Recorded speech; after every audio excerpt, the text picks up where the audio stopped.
Pudge, what time is it? It's time for the Chubby Guys podcast. Woo! Boom. We're back. Hey, Part one. part one. Here Tyler, we go. there's your clap. Part We one. have the other Ginger.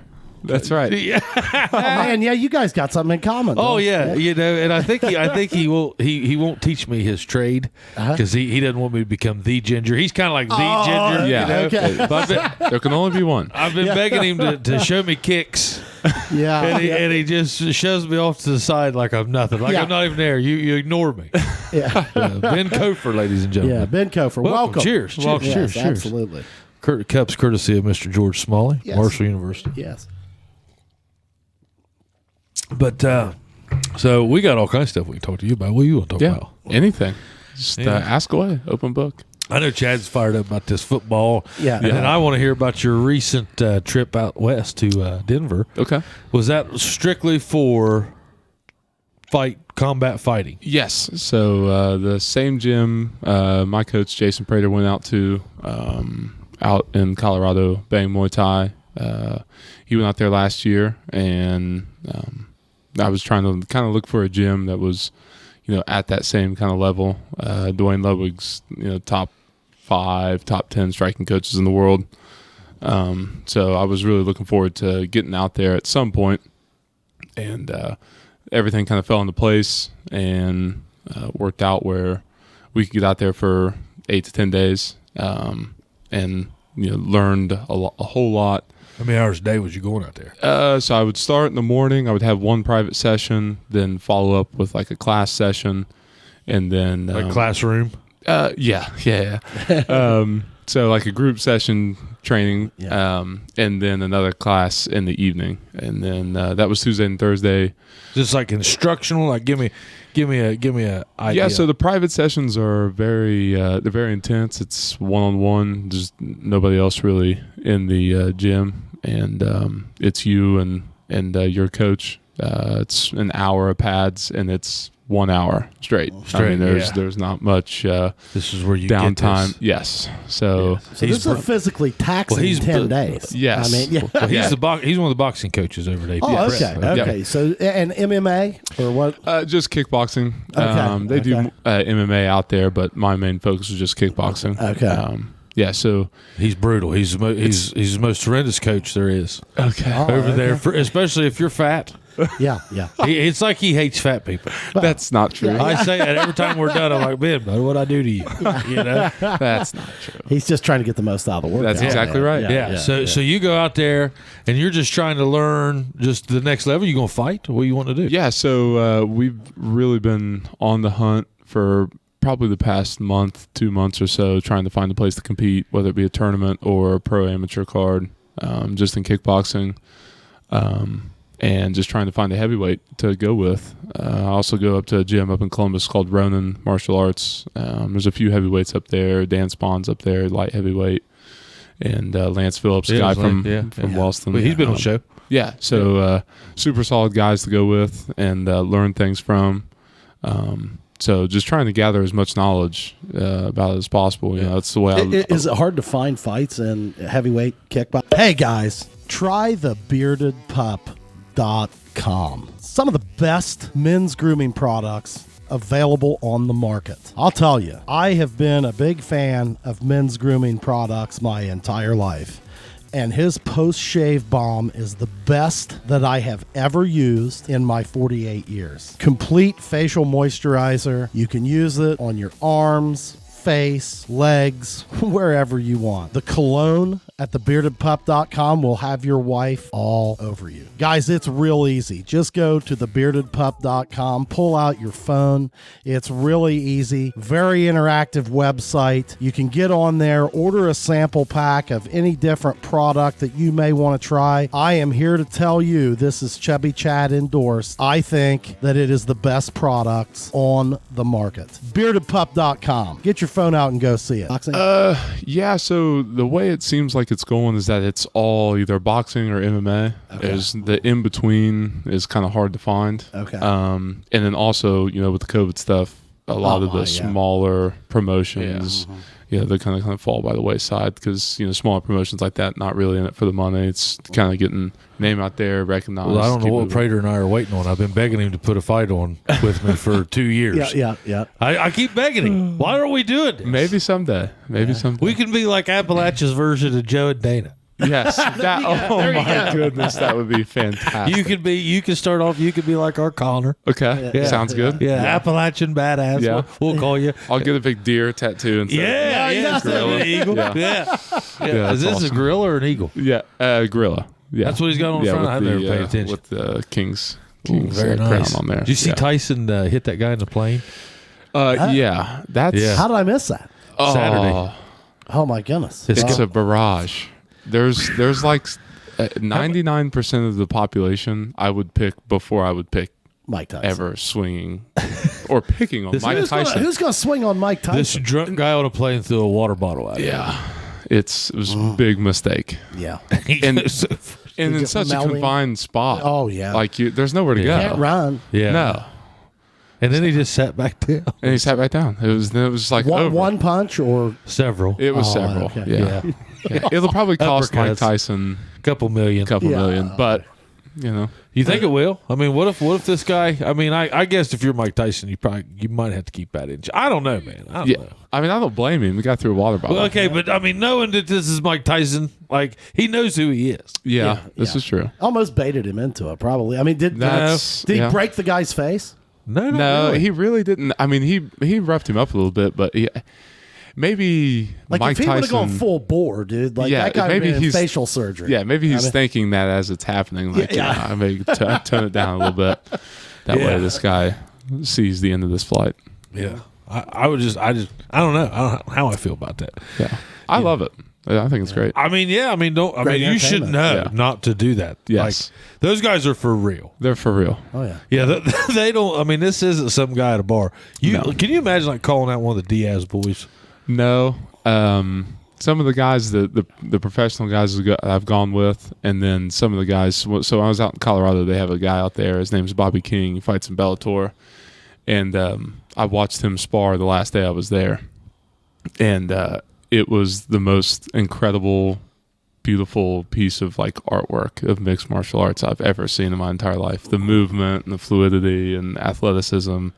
Power. Power, just all of it. Watching it all come together 5 feet in front of you was just like, wow, I can't believe that's what that looks like. That's pro. So yeah, I mean that's you're talking about somebody that's top 30, top 40 in his weight class in the world. I mean that's how good he is. That's pro. Yeah, It's the difference between pro and amateurs. Yes, so There is a difference. there is a very big difference. Yeah. So you're 5 feet away from these guys watching, and you've been to MMA fights, I'm sure. Yeah, I've watched Lance fight a couple times. I went up to the Columbus fight just a couple weeks ago, UFC? or a month or so UFC ago. 269 or something. Yeah. So went to that one, and then I've watched Lance fight a few times. But when you're 5 feet away, Yeah, it puts it all in perspective. You see how fast they're moving and how much power they're generating and how fluid everything looks. When you watch it on TV, anybody can be like, just throw a knee or throw a kick or throw a jab or this or that, but they don't understand the timing of it, how fast it's actually happening. Mm-hmm. So it's so high risk, high reward, and it's the ultimate reward, but the ultimate risk of getting knocked out, getting choked out, but also being able to do that to somebody else. Mm-hmm. It's so visceral, being hand to hand. So it's similar to football. It reminds me a lot of football, but it's even more personal than that. Mm-hmm. So it's crazy to watch these guys. It's crazy just to watch even like I haven't seen you since you've been back, but yeah, after Prater got back from there, I saw even what he was capable of doing. Yeah, it's totally different. And see, I had the advantage of when he came back, him sharing some knowledge with me, and then even going out there and then seeing it, and then being able to take that knowledge that I learned, come back, and then sharpen that blade. It's just it's wild. So are they teaching you like anything to do with like, okay, you see these guys, like I always think of McGregor and Aldo. Okay. And Aldo, he's 4 or 5 steps deep, sweet spot, out, right? Yes. Are they teaching you? I mean, I know they're saying chin, But are they teaching you like direct spots in this? Like when you get up in these levels, or like are they like, hey, you need the knuckle of your toe to be here, or you need this angle of your foot to be here? There definitely is that. There's buttons level of it that's that high. So like who is it? I think it was Robbie Lawler back when he was in his heyday. He would talk about throwing jabs off. So obviously, you're always trying to throw at someone's head. He would talk about throwing jabs off to the side of someone's head to get their head to slip the direction he wanted it to go. So, I mean, Jose Aldo's really good with his low left hook and a right round kick. That's like his trademark, is being able to throw that. Well, if you think about it, you throw a hook, you're getting their weight to shift to their lead leg. Well, that's when he chops your leg away with a round kick. So it definitely does get to that level. But I'm way far. So are you timing guys out? Are you 2 or 3 moves ahead at all times? No, I mean it can't be. No, it depends on who you're going with, and I mean I've had people do that to me, and I've done it to other people. So, but there is a part of it that they call timing, and that's being able to find the rhythm of what someone's doing and what they're going to counter with. Well, if you're in rhythm with them, then they're in rhythm with you too. Though it can be. It can be that way. Yeah, it's a dance. Yes, it is a dance, and it's wild too. You see it more often than not. And when somebody throws, whatever kind of strike it may be a jab or a cross or a jab and a cross, that person that they just threw it to follows back with the same thing. It's wild. If you really watch a lot of fights, it doesn't really matter what kind of strike it is. A lot of the times they follow back with the same exact strike. It's kind of like monkey see, monkey do. Like you're always going to repeat the same thing for some reason. I'm not sure why that is, but it does seem to work. I do it. People do it to me. It's how long have you been training? So when I first started coming down here 6 years ago, when I was at Ohio Dominican, I started coming down here, and I was looking just to do combine training. So this is probably a good story here. Yeah. So I done playing football at Ohio Dominican, and then I had the opportunity to go play in a bowl game down in Myrtle Beach. And so I get down there, everything's going according to plan. We get done playing the game, and I see this guy who starts walking over to me, and our helmets, our logos in college had it was like a D with like a cat's claw for a panther. And a guy comes up to me. He's like, "Did you go to Ohio Dominican?" "Yeah." "And Austin Osborne and Ethan Quinn?" "Well, that was Jason." And he was down there with Drew Irvin. Drew was playing in the bowl game down there. Yeah. And so Jason goes, "I've got a gym down here in Chillicothe," and I'm like, "I don't know where the hell Chillicothe's at." So where's that at? Yeah. So he's like, if you're interested in coming down and start training, come on down. And so I came down, and first day there, we took all our measurables. I was 348 pounds, so it was close to 350. And so take all our measurables, and I'm far, far away from where I actually need to be. And measurables for what? Just combine testing, pro agility, broad jump, vertical jump, all that kinds of bench press. So I had a couple pro days lined up, and then I also had a couple, they call it like a showcase, like an overseas showcase, where different overseas teams may see some of the films that they record there. And Jason's like, "Let's go. Let's see what we can do." So it started off, it was just doing performance training. So I drive down 4 or 5 days a week, sometimes Saturdays, and train. And then I would I had an internship that I had to fulfill that semester for my senior year. So I asked him if I could intern there. And it started off, I just got ladders out and put cones up, and I was standing behind Jason Osborne as they were coaching, just trying to pick up things that how they organize the workout, how they talk to the kids, this and that. And so I needed to burn up some time while I was down there, so I started boxing. And the boxing workouts used to just crush me bad all the time. Every workout was like, this is like the worst workout every time. So I started going down there, and when we were going down for the boxing workouts, I was having fun, but I really just used it just to lose weight. I mean, it wasn't like some big deal to me. And so after that, I signed a contract to go play football in Australia, and then that fell through. So then that's when I moved down here.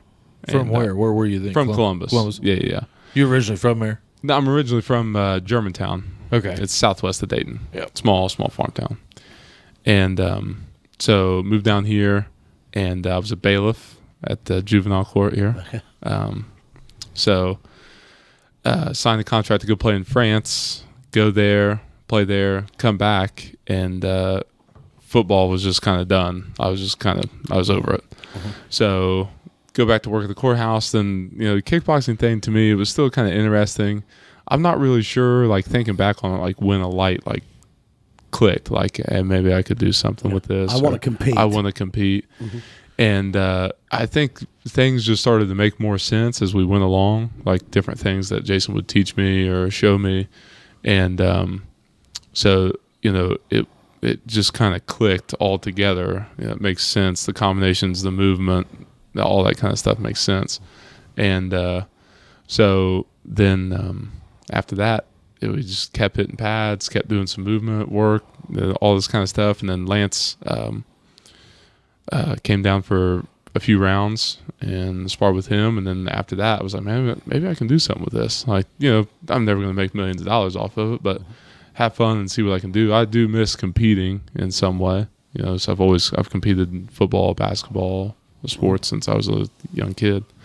So you're not ready to make the man move of hanging it up, or no, because you'll get to a point, won't you? Where you might take advantage of it now. Yeah. I mean, how old are you? 29. Oh yeah, 29, man, you're in good yeah. shape. Yeah, you got a few years left. I always enjoy hitting pads, and it would be fun to be like 50, 55 and just watch some young kid think he's gonna whip up on the old man. Yeah. And be able to lace him up. Yeah, exactly. So that'd be kind of fun. I'd always find that enjoyable. Yeah. And so yeah, I think the boxing is just good for your soul. Like I feel good after I box. Yeah. Like it's so when I was in France, I tried to get people to hold pads for me, and they didn't really know what they were doing, so it was kind of hard to do. Some of them would work with me a little bit, but that 6-month stretch was like, oh my gosh, man! Like I can't wait to just get my hands on a heavy bag. Yeah, because it was, and now I can't go more than 2-3 days not hitting a heavy bag. Have you ever done? Have you ever went through a boxing routine? Very, very high level, man. When we did it as part of our training in college football, some okay. It was just like one station, and I mean, there was no technique. It was just handwork, and cardio. Man, I don't know what it is about it. I love it. That's good. I mean, I just feel better after doing boxing. That's what we want. Unless you're the teacher that day. Oh. Well, that's still what we want. Well, Dragon's probably as aggressive as you are. Okay. He's pretty rough. Like him, he's not a morning person. We just want you to feel like, you've gotten a good workout in. And You've about killed me in a boil a couple times. Yeah. That's probably good feedback, though, right? Yeah. I mean, so the thing is that, I've heard that before from different people. And the thing I always say is that if I was going, say I was going to a gym, you'd want wherever it may be. Yeah. If I'm, paying a dollar amount for something, I want to feel like I'm getting something out of it. If us as a coaching staff, when you walked in, it was just like, hey man, there's some push-ups and you can hit the bag a little bit. Yeah. All right, in 7 minutes, bye, like that. I would kind of feel wronged a little bit. So, well, I mean, that's the differentiation there. Yeah. I mean, you're going to get coached. Yeah. So that's the thing. The two things I've always said is two things I want to see people do while they're boxing is sweating and smiling. Like if those two things are going on, like we're in good shape. So, yeah. I've seen her borderline cuss you too. Yeah. Oh yeah. That's a daily occurrence for her. I mean, usually we're right there around the same bag, and she's giving you the same look I am. Yeah. It's a daily occurrence. No, you guys do a good job over there, man. I have a good time. I was wondering, so out west, you just basically went out there to learn your craft, and now you're looking for a tournament or something to enter. Yeah. Or a team, or not a teammate, but a opponent. Yeah. So just went out there, learned a whole bunch, ate some good food. Is this a sanction thing? Like, is there a organization? What is it? Yeah, there's like different tournaments are like sanctioned by different like organizations. So, like, are you a member of an organization? That would be a way I would go. To my understanding, like if there was a tournament that I would go into, so you would have to join that XYZ, organization, and then sanctioned by that same organization. So it just basically gives you the thumbs up. It's like, yeah, you're okay to compete. Because there's different classes, you're not going to put somebody that's 0-0 that's never fought against somebody that's 20-0. Yeah. Yeah. So that's, I think, their kind of way of governing that. They also got to find somebody that can match your weight. Yes. That's 0-0. So yes. So that's been the other hard part. Will this happen? Like, how close are these things to around here? Is this a travel sport? Excuse me. West Virginia is seems to be a spot. Indiana, Iowa. Those are like the big three that I've heard of so far. Okay. So I'd like to check that out. Well, I would too. Yeah. If it's in West Virginia, I'd love to go watch. Yeah, I love that stuff. That'd be great. yeah, it'll be fun. All right. Yeah, Well, well, what else we got? Well, I mean, I was in part two. I want to take a deep dive, and we'll start with Ohio Dominican and your experience of like playing in the game, doing the pro days, and then you wind up playing abroad. Yeah. I was looking at that and I've heard about that, and I didn't even realize that there were professional football teams in France. Yeah. Or whatever. I'm just curious about that league. Like, are there a lot of Americans in it? What, Well, let's take part two. Yeah. And we'll talk about it. Yeah. Okay. You got Sounds pee? good. No, I'm good. You've drank that whole water almost. I know. I'm a big guy. Jeez. I do. I'll take a pee. Yeah. Chad'll pee. Yeah, I always.